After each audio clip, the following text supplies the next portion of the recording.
There are many aspects of the Christian life that are extremely important, and truthfully, it's very difficult to overemphasize any one of them. But one aspect in particular that I think deserves special attention that we need now in this time and this age is the idea of secret prayer, or being in the secret place with the Lord. In Jesus' Sermon on the Mount, he actually brings special attention to this. Specifically in Matthew chapter 6, verse 6, Jesus says, "But when you pray, go into your private room, shut the door, and pray to your Father who is in secret. Then your Father who sees in secret will reward you." Now, in the context of this verse, he's actually making a comparison. He's making a comparison with the religious elite, the Pharisees, who he calls hypocrites, what you shouldn't do and then what you should do. The Pharisees were doing things before the eyes of men. When they prayed, they wanted people to see them. They wanted the eyes of the public to be on them, to see the things that they were praying, to see their piety, to hear the content of their prayers. And what Jesus is emphasizing here is, look, those guys, they're performing for the eyes of people, and they've received their reward, which is praise from people. But you, when you pray, my believers, my people, the ones who truly know me, I want you to go into a hidden place. I want you to go in secret. And what did he say? He said, "My Father is in secret." God is actually waiting for us to come to him in private, in secret, where there's nobody watching. There's nothing demanding our attention. There's no distractions. And let's be honest, in this time in history, there are more distractions available to us than ever before. We've got Netflix, we've got Hulu, we've got social media.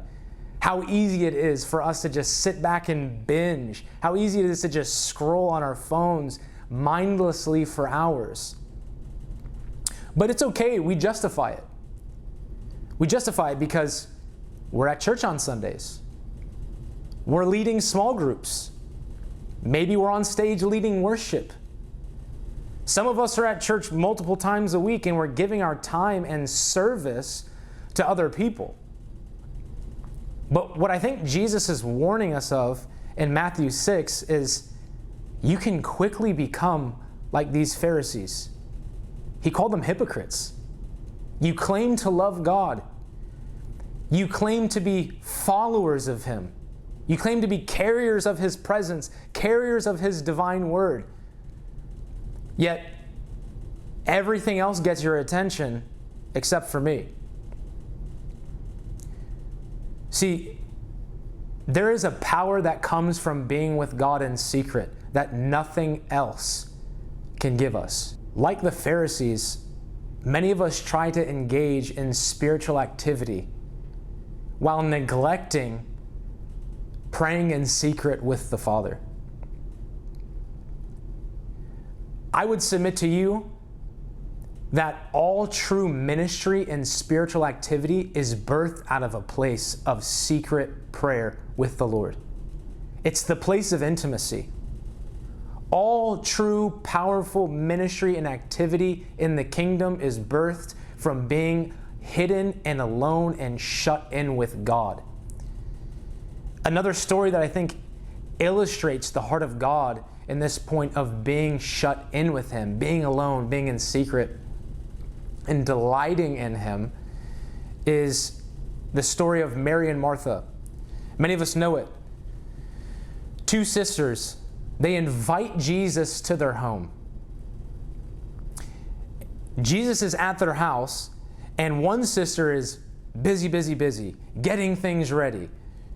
Martha, she's running around, getting stuff ready, cooking, cleaning, whatever she's doing. And then you've got Mary.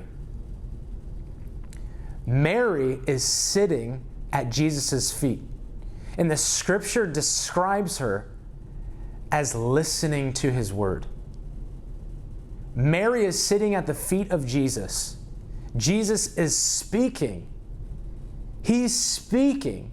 And she is quiet and listening, absorbing his words. And of course, we know what happens. Martha complains to Jesus, says, Jesus, don't you care that I'm in here doing all of these things by myself? Tell my sister to come and help me. And Jesus says to Martha, you're worried about so many things, but Mary has chosen the best part, or some translations say the better part, and it won't be taken from her. Listen, there is a time for activity. There is a time and a space for us to go preach the gospel, to serve, to go to the poor and needy and to provide for them.